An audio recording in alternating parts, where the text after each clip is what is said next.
Hello, everyone, and welcome to the Purple People podcast. My name is Kyle West, and alongside me is Adam Carlson. How you doing today, That's Adam? me. Doing a lot better than last week, I gotta say. Well, of course, the Vikings won 21-14 over Chicago, and regardless of stats and whatever personal opinions people may have, a win is a win, and we should enjoy it, right? Definitely, that's the way I'm seeing it. Yeah. I can pick things apart later. Well, probably in about 5 minutes when we start doing that. But for now, I'm gonna sit back and enjoy the win. And this team isn't what it was supposed to be going into the season. They're winning games when they shouldn't be, and I love it. Yeah, me too. Let's jump right into our game ball and donkey segment, shall we? Sure, let's do it. Okay. Let's go ahead and kick things off with our game ball, and I am going to give mine to a defensive player this week. I'm going to go with Everson Griffin, who I think has stepped up to the plate pretty good this season. He had one big monster sack on Jay Cutler, and I am excited to see what Everson can do moving forward with this team. Exactly from what I saw, it looks like he's got a bright Yep. future. And my game ball goes to a guy that may not have as much of a bright future, but sure has played good for a long time, and it's going to Antoine Winfield. Oh, excellent choice. He was everywhere on the field, making tackles, making plays, catching people in the backfield even. At his age, like I say every week, he shouldn't be doing this stuff. He's amazing.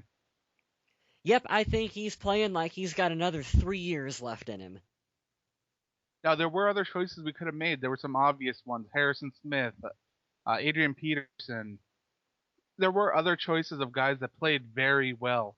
And Antoine Winfield is the one I picked because his performance was just so dominant. Mm-hmm. On the flip side, we have our donkeys, our underperforming players that didn't do so hot. Who do you got for us for that one? My donkey is a little different because it's a player, but I'm not really giving it to him because of his play. My donkey of the week is Chris Cluey.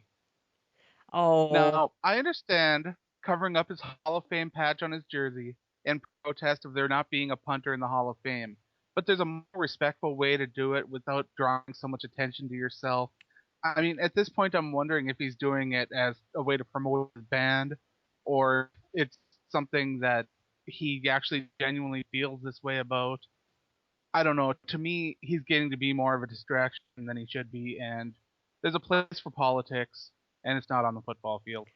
come on, man. That was awesome by Chris Cluey. And I just bought his jersey a couple minutes ago, too. And I liked it. It's awesome. He's putting the people who vote in the Hall of Fame, the people who haven't voted in Chris Carter yet, putting them in their place a little bit. And I like the fact that he's standing up for, for Ray Guy, who deserves to be in the Hall of Fame. And he's not afraid to call people out. And that's what I like about Cluey. And I respect that from him. To me, there's a difference between taking a stand and being disrespectful, and to me, you don't need to disrespect the Hall of Fame in order to take your stand. I don't think it was being disrespectful, but that's just my personal opinion on that one. All right, all right.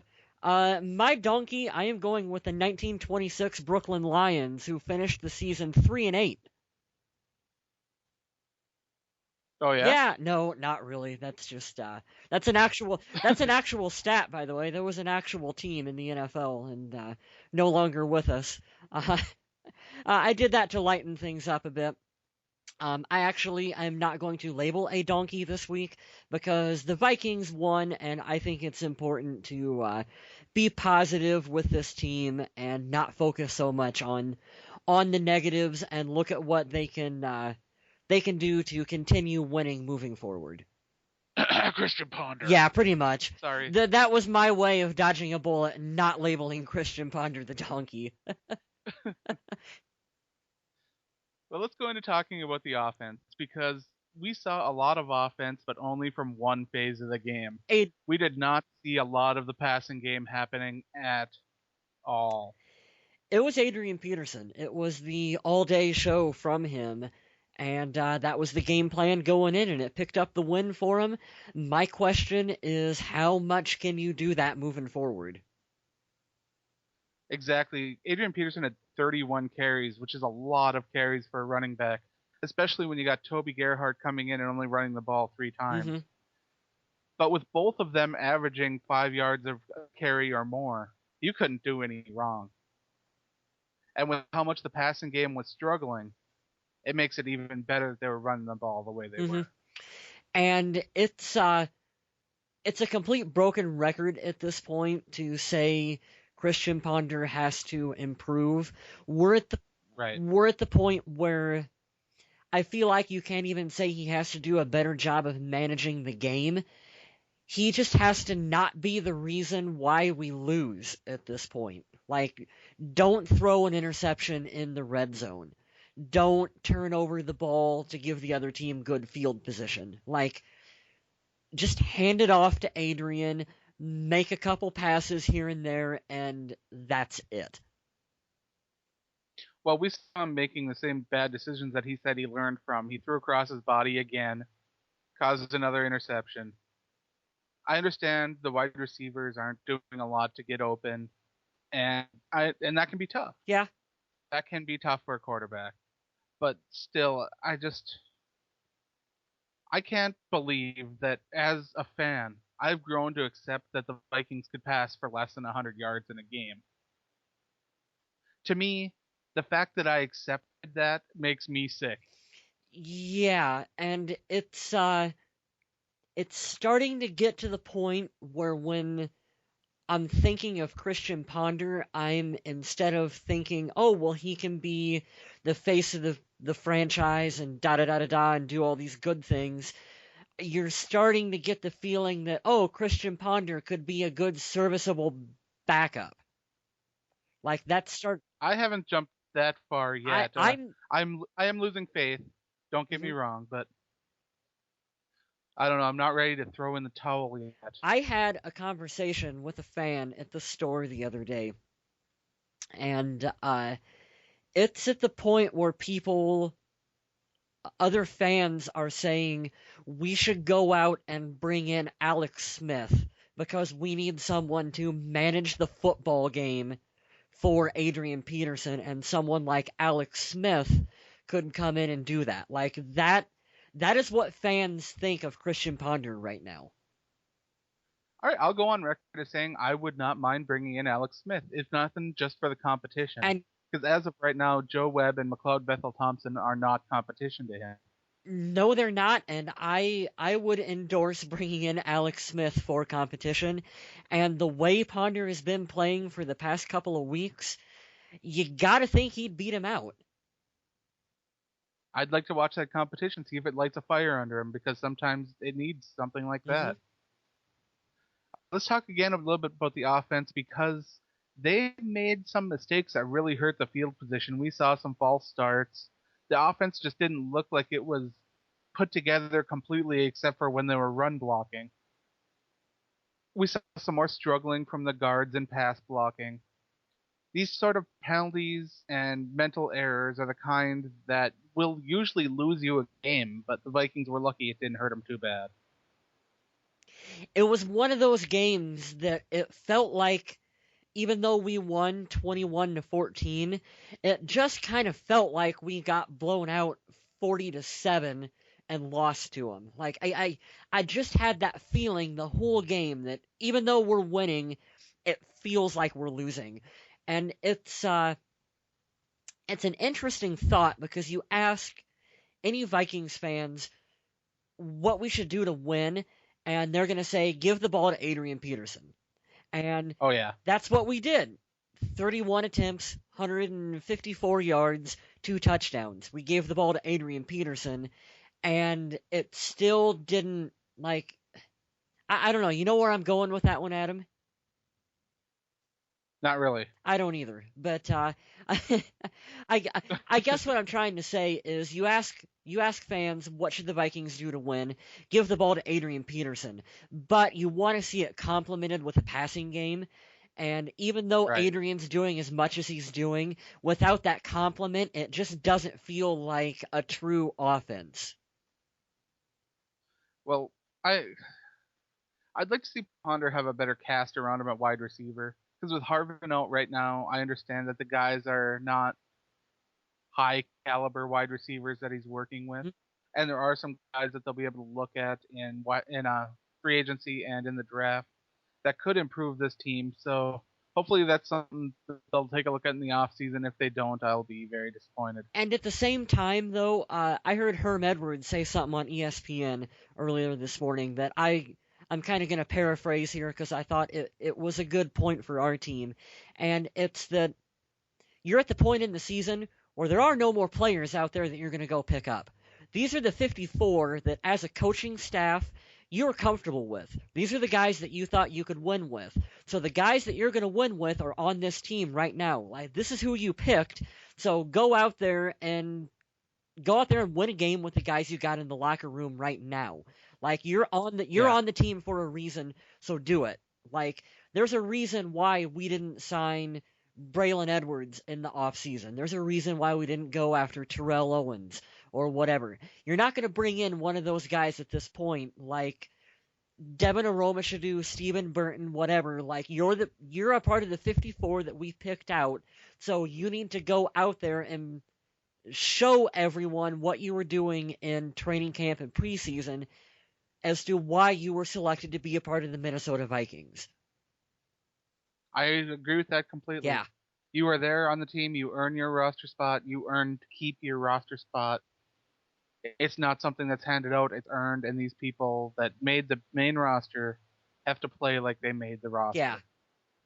I get what you're saying Yep. completely. And I see someone like Michael Jenkins who's out there on the team who you just wish that Michael Jenkins was 5 years younger and on this squad Oh yeah, because he's giving it what it seems like way more effort than what any of the other receivers are on this team, and it's just that he's older and he's not as fast as what he was, but you see the effort from him, and I really respect that from Michael Jenkins, but he just physically isn't what he used to be. definitely. And Michael Jenkins led the team in receptions, targets, yards. And at his age, he should be taking the route where he's there for the safe throws, picking up a couple here and there. And he's turning into the Vikings' primary wide receiver. Yeah, and I respect the hell out of him for it. I really do. And we saw a lack in targets for Jerome Simpson, and he even played a lot less snaps. So I'm starting to worry that the Vikings are falling out of grace with him. Well, I mean, if you're not going to catch the ball when it's thrown to you, if you're not going to get separation on routes, if you're not going to whatever, like, you shouldn't be that big of a part of the offense. Like, at some point, you got to realize it's not working. We got to go another direction. And what that direction is, I don't know. Well, that's Adrian Peterson. That's the direction to go Right. to. But I mean, if it's not working with Jerome, at some point you can't force it with him. You can't force him to Right. be Sidney Rice in 2009. It's just not happening. Let's talk about another guy that almost made my donkey this week, and that's Kyle Rudolph. What happened there? I don't know. He just wasn't. He didn't seem like they targeted him, and I don't know if it was something that Chicago did to take him out of the game. It wouldn't be surprising with Percy out if Adrian and Kyle Rudolph are the two people that other teams are targeting in on to take out of the game plan. But yeah, he didn't do anything this week for us, and we can't have that. Oh yeah, and he killed my fantasy football team. Yeah, did he? That Kyle Rudolph, 0 points, I tell you. Would have been my donkey if he hadn't recovered that onside Hmm. kick, which was huge, by the way. But still, I'm not pleased with 2 targets to him in the game when the Bears defense is built to let you test your tight end against them. And without Rudolph having a catch, that's really disappointing. Yeah, you got to have your playmakers step up and make plays for you, especially when we don't have a whole heck of a lot on offense right now. Kyle Rudolph is a guy that we're going to rely on heavily down the stretch if we expect to win any more games. Definitely. And people got to remember too that he was an early second round pick. Mm-hmm. So when you guys are saying, oh, Ponder was number 15 overall, Rudolph was what, 25th or 35th, sorry, something like that. So you should expect more from him too. I'm just saying, if you're going to throw blame around and say that people have to earn their draft position, he needs to earn his draft position. Oh, definitely. But let's talk about the defense for a second there, and a couple guys that I feel have earned their draft positions so far, and that's Harrison Smith and Josh Robinson. Harrison Smith is a stud. I've said that for quite a while now. I love what he brings to this team. The interception Yes. for the return was big. That's great. We need more of those on defense. It was nice because both guys did kind of the same thing, only Josh Robinson stepped out of Mm-hmm. bounds. But it's those kind of plays on the ball that make you a great defender. And these guys being able to make plays like this on a team where the offense is struggling to pass the ball and move the ball and pick up first downs, scoring points on defense is going to be huge for Mm-hmm. this team. Considering the lack they went through last year of interceptions, and you've got these young guys coming in and making plays, that's got to make you feel good about the future. Oh, yeah. And I was watching Josh Robinson run, and I was thinking, honest to God, that he could probably be the best wide receiver on this team right now. Boys got wheels. Yeah, he is definitely a speedy player for sure. Yeah, imagine if he didn't stay up till 3 in the morning playing Call of Duty day before the game. Come on, Josh. Come on. Hey, nothing wrong with that. I wonder if he plays Cluey in any stuff. I don't know. Cluey seems to be more of a PC gamer to me, and Josh Robinson likes the casual game. So I'm guessing Cluey's a little more hardcore. Yeah, I don't picture Cluey playing much Call of Duty. No. Actually. What did you think of that hit that knocked Jay Cutler out of the game? I trying to remember precisely which one that was. It jarred his neck back, and a lot of people were saying that it wasn't as big of a deal. But unless you're that guy that gets the hit, you don't know how it feels. I know I couldn't take the hit, so I'm obviously gonna take Jay Cutler at his word here. If he got hit and he couldn't play, by all means, step out of the game and don't risk injuring yourself. With that said, he is the quarterback of the team, and you did see RG3 in his game after he got hurt come back and barely stand on the field and try to make a couple more plays before he finally came back out and let Kirk Cousins come in. So you would, I guess, maybe got to question Jay Cutler's toughness a little bit, but I don't know. He's tougher than I am, so who am I to really talk trash? Oh, RG3, you hurt my fantasy game when you went out. Fantasy football. Come on. But that's pretty much what I have for the defense. Is that the secondary played well. We saw the young guys step up. The defense played well against the run. They contained everything very well. Mm-hmm.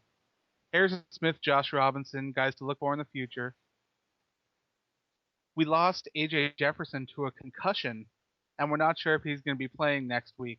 A lot of people don't think that's a big deal, but it's either him or Chris Cook that's built to play the bigger wide receivers, and with both of them being out, that scares me a bit. Mm-hmm. You lose anyone and it's a big deal. Like I don't care who it is. You lose any player, like I said, you only get 54 of them, and those are the 54 that you picked out at the beginning of the year to go win a Super Bowl with.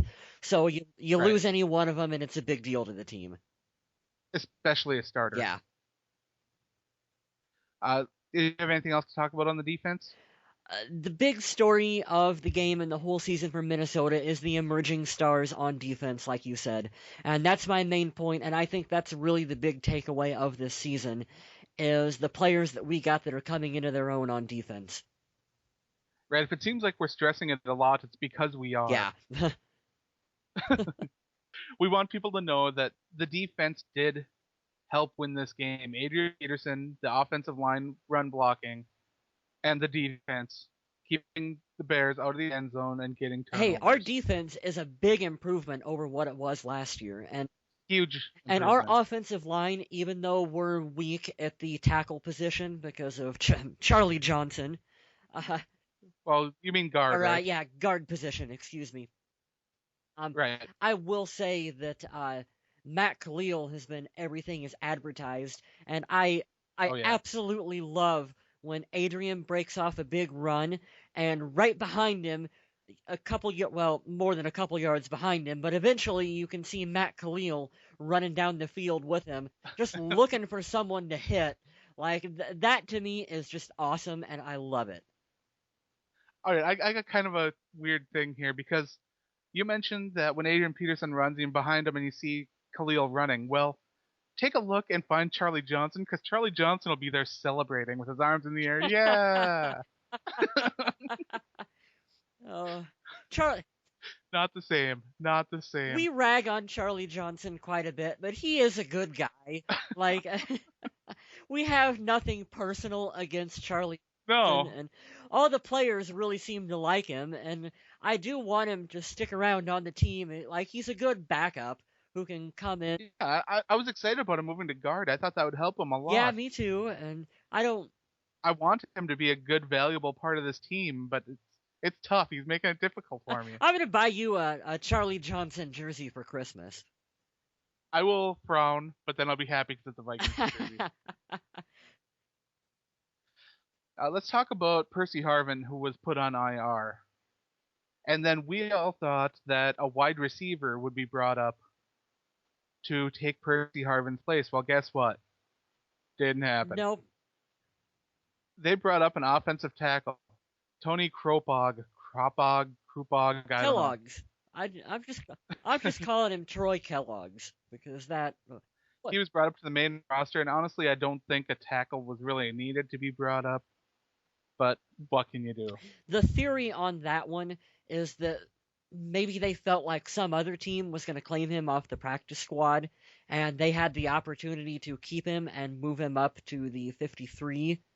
And so I don't know. That's as good a logic as I can give you on that one. All right, but here is a theory of mine that I wish isn't. I hope it's not true because I don't know if this Tony Kropog is any good. But Chris Cook could come back for the game against Houston. Hmm. Now, right now, he is on IR, available to return, and that Houston game is the first one he'll be able to come back for.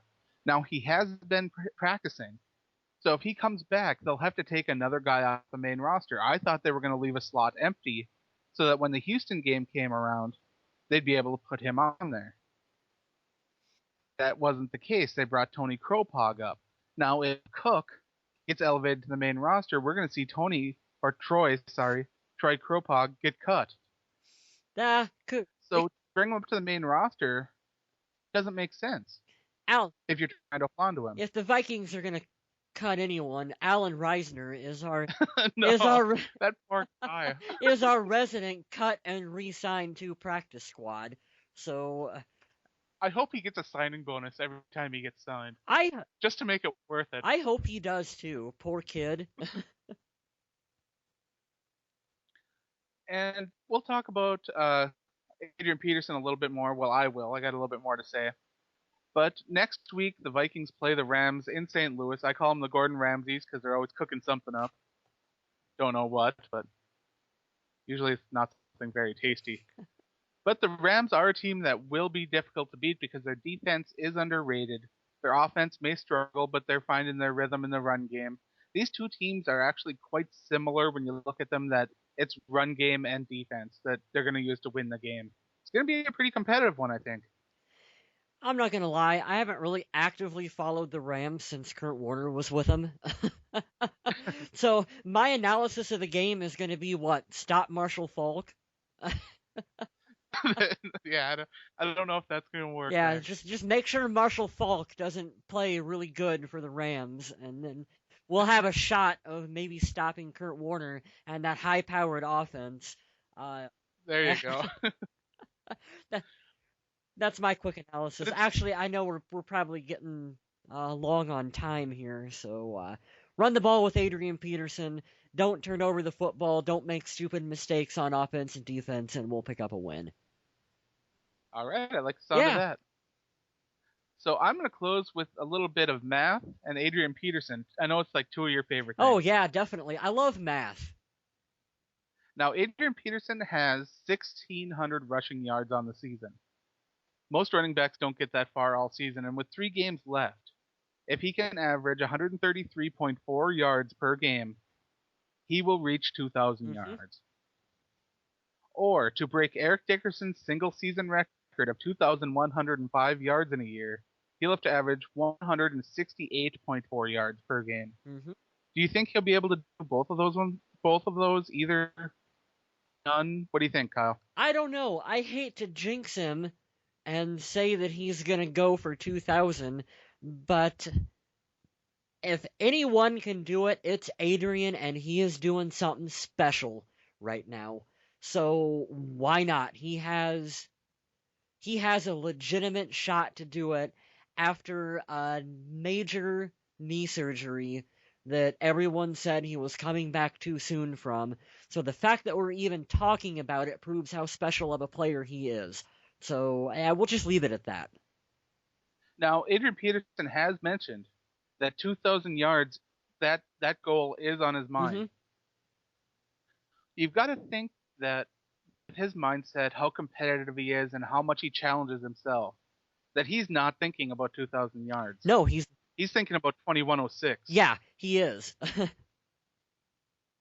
You've got to know that about him, even though you don't know him personally. You know that that's what he's Yeah, thinking. I can almost guarantee you, just breaking 2,000 is not enough for Adrian Peterson. He No, wants to break more than 2,000. unless he breaks that record and the Vikings make the playoffs, he will not be Yeah. satisfied. And that's the thing, too. If he breaks 2,000 and the Vikings don't make the playoffs, he'll still say this season was not a success. That the Right. 2,000, it didn't matter. He does not put his own personal gain ahead of the team.